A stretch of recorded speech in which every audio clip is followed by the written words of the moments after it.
Yo! What's up, guys? It's Hey Listen Gaming here, and that music is not what I remember from this section of this game. I'm just kidding with you. Today we are going to be flying straight into the theory for today's video, which is the secret truth about owls. So, this music is the background music from Gabora, the wise owl from Ocarina of Time. And exactly how this ties into what we're going to be talking about today will become clear very soon. As stated in the last episode where we delved into Groose's character, Skyward Sword is a game all about laying the foundations for the future within the Zelda series. As the timeline splits after Ocarina of Time, we won't look much further than that entry into the series, as so many races and areas changed so dramatically after those games. But up until Ocarina of Time, we have a few titles where we can really see how some of the characters and locations may have evolved. Within some of the other episodes as well, we will look at some of the other games within other timelines, because there are characters and there are races in there that we may be able to call forward to or back to, depending on what we're looking at, that could be quite important. Gabora is one of the characters that we will be looking at though, and I think at least he has an important lineage to follow. So, some backstory in case you missed the last episode. Gabora in Skyward Sword is Zelda's father. By being Zelda's father and lineage being exactly that, linear, we could safely assume that Gabora's ancestral tree traces all the way down the path indicated by Hyrulean royal family. Well, I guess that's it. Gabora, by the time we get to Ocarina of Time, is King of Hyrule, who is obviously betrayed by Ganondorf, right? Well, what if I told you were only halfway there? So, let's take a deep dive today into Gabora, the Hyrulean lineage. And just because it'll be a fun time, let's throw some owls in there too.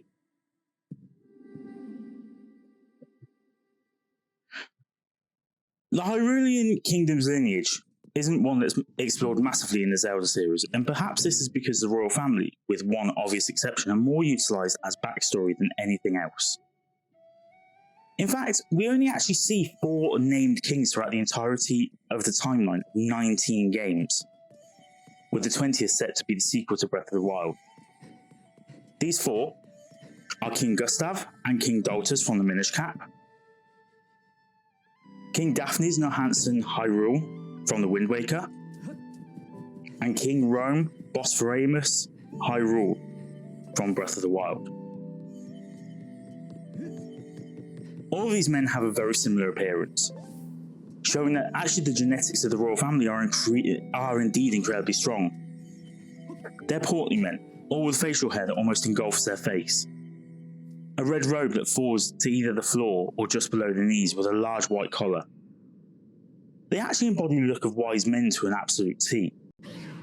And I often wonder whether these men were designed to look like this, more than regal kings. After all, while there is some regality to them, they all seem to fit the bill a lot more of being wise beyond their years and having knowledge that surpasses all. In fact, when you meet these characters in your adventures, they all seem to have information to share with you regarding your adventure and where you should go next. Whether it be that they know about a race of people that no one has ever seen in these lands, the Picori, or whether they know exactly how to operate all of the Sheikah shrines and give you one of the most important items in the game, the paraglider, that helps you jump from the plateau and into the big wide world. I mean, Daphne's even goes so far as to advise you throughout the game as an anthropomorphic head on a boat. These guys know the world, they know everything about everything, and they want to share that with you. Do you know who else knows everything? Owls. Yup. Owls, they're known for being wise, they're known for knowing everything, right? Especially this guy who shows up every now and again, forces you to listen to his ramblings about how you should head to the next castle or to the Great Fairy or into Zora's Domain, then makes you acknowledge that you understood it. But because you're in a hurry to get through his chitter-chatter, you quickly say no, and then you realise you have to listen to it all over again. Gabora is this guy's name, and he is your guide throughout Ocarina of Time as a child. He takes you on your journey and enlightens you about which way to go is best, what you should do next, and how you can pass certain areas. This guy knows everything about the land of Hyrule, and he's going to make sure that you pass your quest and stop the forces of evil no matter what. But we all know, and don't get me wrong, I understand that this is a fantasy-based game, but animals don't just start talking on their own. And Zelda does relatively follow this, not perfectly. But for the most part, we can make a rule and say that no enemy talks unless they're humanoid or distinguished as magical. They all have their own calls and their own noises, but they never actually talk. The only talking races that aren't humanoid of some form are those that are actually important to the quest. These will be the Kikwi, who we'll touch upon next episode, the Perella, the Mai in Link's Awakening, and the monkeys in Majora's Mask and A Link to the Past. I haven't forgotten about the races like the Zora, the Goron, or the Anuki, or other similars to them from other games, but rather treat all these as humanoid races, with humanoid being described as having human form or characteristics, and which is they can talk, and they're bipedal and they can walk, and seemingly have some form of emotional. I would say that they fit under humanoid. I also haven't forgotten about fairies or deities, as these will come under magical entities. And the robots inside of Skyward Sword were programmed to talk, so I would say that these don't count either. So we do have a few races that have mastered the ability of speech, but it does seem like our feathery friend here doesn't fit into any of those races whatsoever. Now, I know I'm going around the houses a little here to get some information that we already know for sure. And this is based on page 87 of Hyrule Historia. It reads, Rauru, the sage who created the Temple of Time in eras long past. Before Link drew the Master Sword, Rauru took on the form of an unusual bird called Gabora Gabora, watching over the boy as he progressed in his adventure. Hyrule Historia actually confirms for us that Gabora Gabora is not just an owl, but an anthropomorphic owl, taken on by the form of the Sage of Light. Wait, a human taking on the form of an animal. Where do we see that again in the series? Oh, of course, King Daphne's. So, in order to find the hero to defeat Ganon and seal away the evil for good, the goddesses use their magic to reawaken King Daphne's from his seal and transform him into the brightest, bestest boat on the Hyrulean seas. I see a link here. Bad pun not intended. We have two wise men here who know everything about the land they reside in. They're willing to impart that knowledge onto you, the young hero who is approached by these two men in two forms of different animals, a wise owl and a lion, which are also considered the smartest species of the big cats. Both of these transformations were achieved via magic, and we know this magic is achieved via the goddesses of the land, likely Hylia herself due to her past in wanting to keep the Triforce together and sealed away from the powers of evil. The king, at all points, would of course have access to the descendant of the goddess Hylia, as explained within Skyward Sword and Zelda being the direct embodiment of the goddess. It wouldn't take much for the good of Hyrule for a wish to be made to her by someone who knows the lands of Hyrule better than anyone else for the change to be made. And of course, Hylia or Zelda would grant this wish for the betterment of the kingdom she serves. So how does Rauru have access to Zelda? And more so the goddess and her abilities? Well, that's actually quite simple. Rauru must have proximity to Zelda, and therefore Hylia, during yours and Zelda's younger years. Wait, did we just solve a mystery that's been going on for the last 20 or so years? I mean, no one knows who the King of Hyrule is. He's just an unknown king during Ocarina of Time. And this guy Rauru, he doesn't look very regal. So how can he, this old, robe-wearing old man, possibly be the King of Hyrule? Well, it actually makes more sense than it seems. First of all, we've already established a magical link with turning into animals or items that resemble animals. and how that must be a gift from the goddess who happens in all our incarnations to be his daughter. Secondly, let's actually take a physical look at them. They all have these glaring similarities. Kaepora in Skyward Sword has the eyebrows and beak nose similar to that of the Wise Owl. But actually looking at it in better detail, Rauru and Kaepora, you'd have to say, must be related to some degree. The facial features are almost identical, though Kaepora does appear slightly more youthful than the Wise Old Man. Despite some different choices in how to keep their facial hair, this is pretty close too, and even the way they dress is relatively similar. Their bodies are almost identical. They both fill the wise man role brilliantly. They both know an awful lot about the world they live in or live on. Quite personally, I don't know how you can look at these two and not see that one is a descendant of the other. Thirdly, and most importantly, is what Kaepora is charged with protecting. According to Hyrule Historia, the sword and its legend have always been protected by Kaepora's family. Kaepora, however, isn't the only one who protect part of the legend within the unified timeline. The Triforce within Ocarina of Time is protected by Rauru. Rauru even goes so far as to seal you and the Master Sword away for 7 years in order to make sure the legend can actually take place.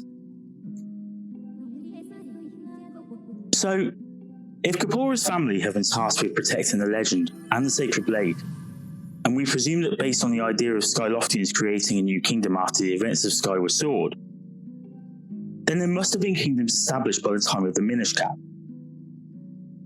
And by that logic, Kaepora would have been the first true king of Hyrule. Kaepora passed down this lineage to many non-important kings, but to a few that also make a significant impact, but none as big as the king within Ocarina of Time, who is betrayed after a peace treaty is signed by Ganondorf. He is killed, and his spirit goes on to reside within the Chamber of Sages, where he then goes on to protect the sword, and of course the legend of Zelda. What do you guys think? Leave a comment down below.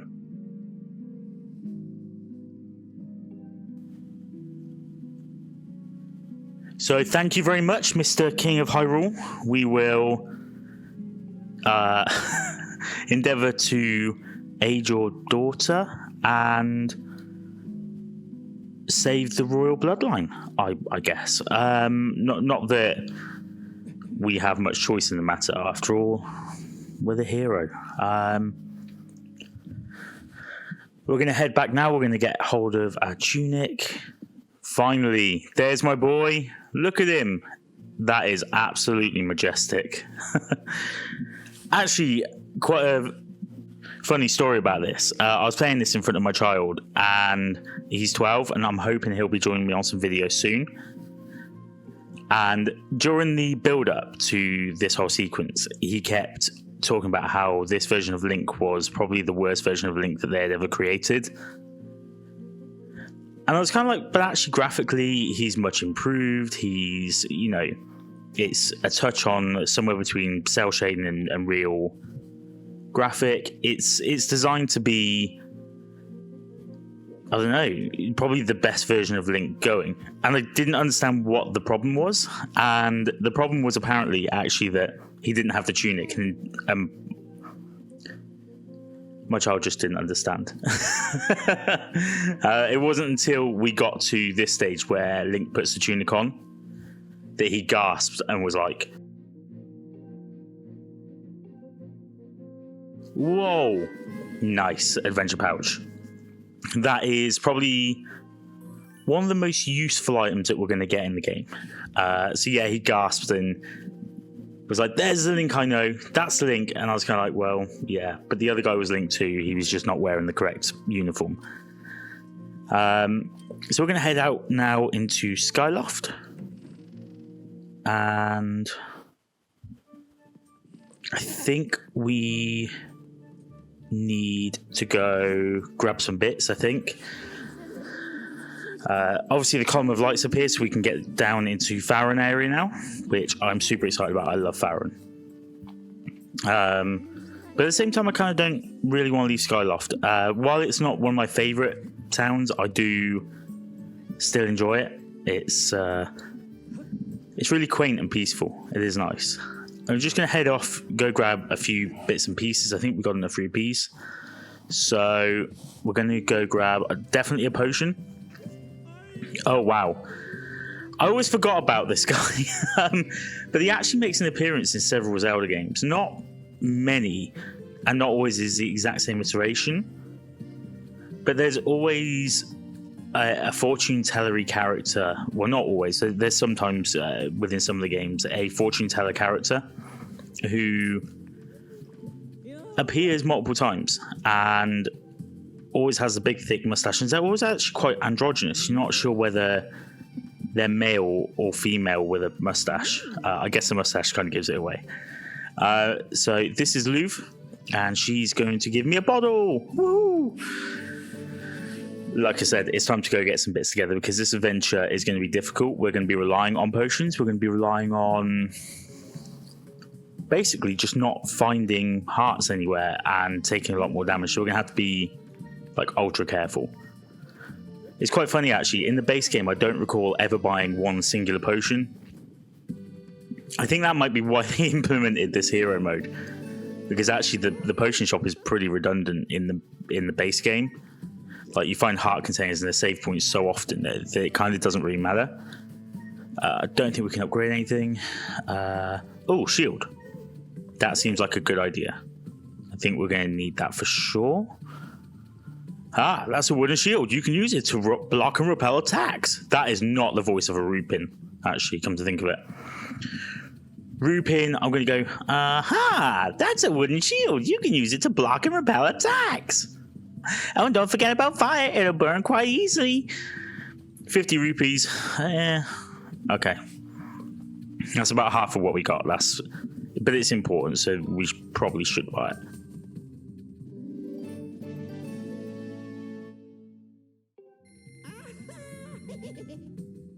Okay, where to next? We've got the potion, we've got the shield. So we're going to equip the shield quick. I actually really like the way the wooden shield looks. It actually looks really like textured and well put together. Obviously, it's akin to, well, getting damaged easily. And at the top there is something that is brand new to Skyward Sword, I believe. I don't think it's been in any of the other games before. We actually have a shield meter. So this game, I believe, really helped the development.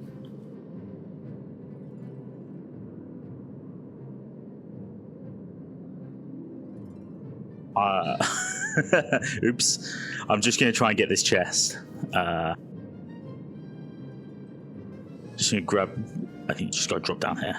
And then hopefully... Oh. That did not go as planned. Oops. So I'm just going to jump. I'm just going to go for it. I can't jump to that, though. That's way too far. I think we're probably going to have... I don't know. Should I go for it? Yeah, we're going to go for it. We're going to try and jump to it.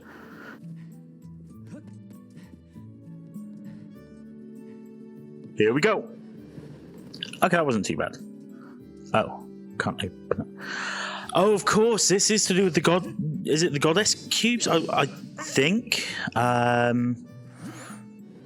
I completely forgot about those things. It's been a little while since I played the game.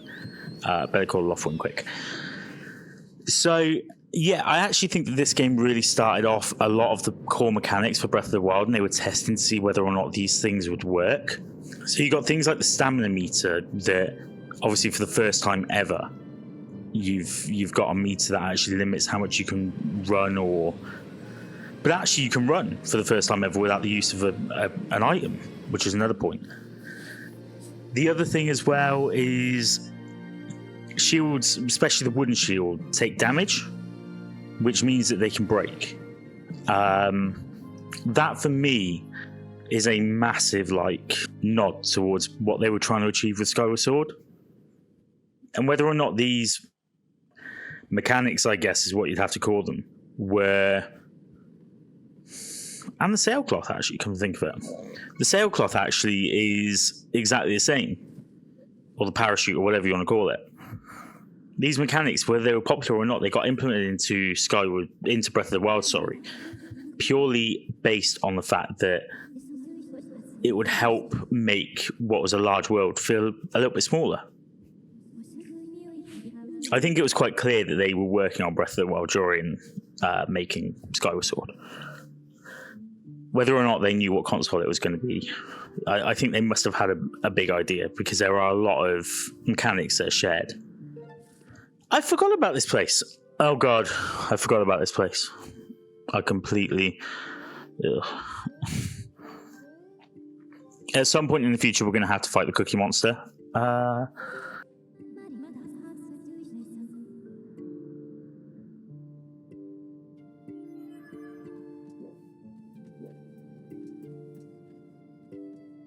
Can I activate this? No. Okay. Yes, at some point we're going to have to fight Cookie Monster. Why can't I? That was stupid. Link being the sacrifice there.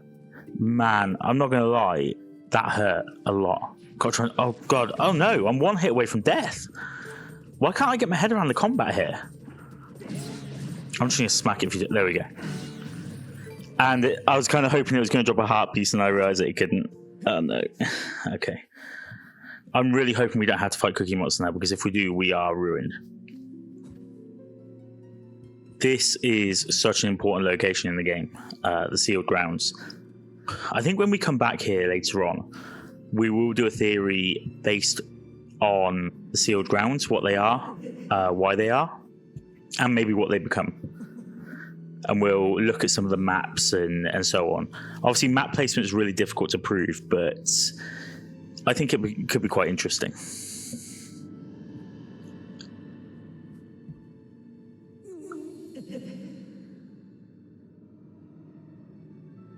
There he is again, Cookie Monster. Cookie wants to eat me. Maybe he thinks I'm a cookie. I don't know. Dude's crazy. Okay. And now Link has seen once again the future. Or not the future, but have maybe a bit of a prophesizing daydream. I don't really understand those sequences, whether they're meant to be daydreams or whether he's actually seeing something, or it doesn't really ever get properly explained.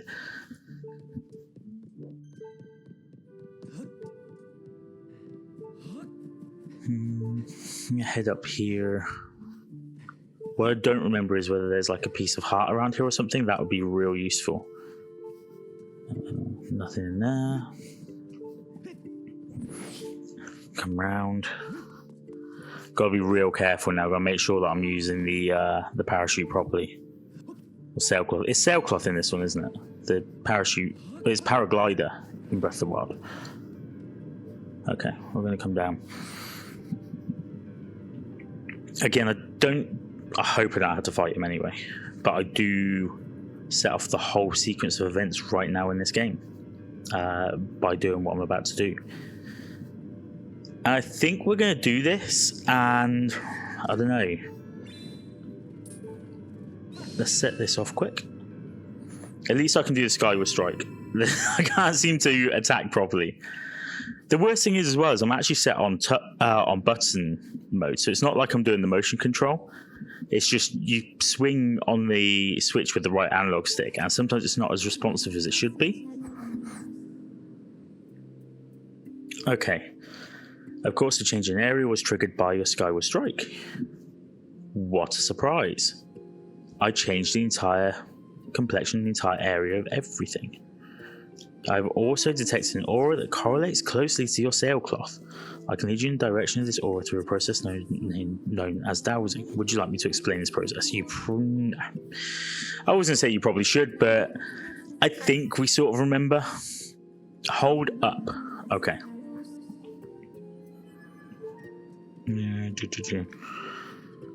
I guess we're going to go back up the hill. I guess we're going to do a little bit of Kate Bush here. only we don't have to run. We can literally, like, fly. I do love this mechanic that they put in the game, the sailcloth. I think it's really cool.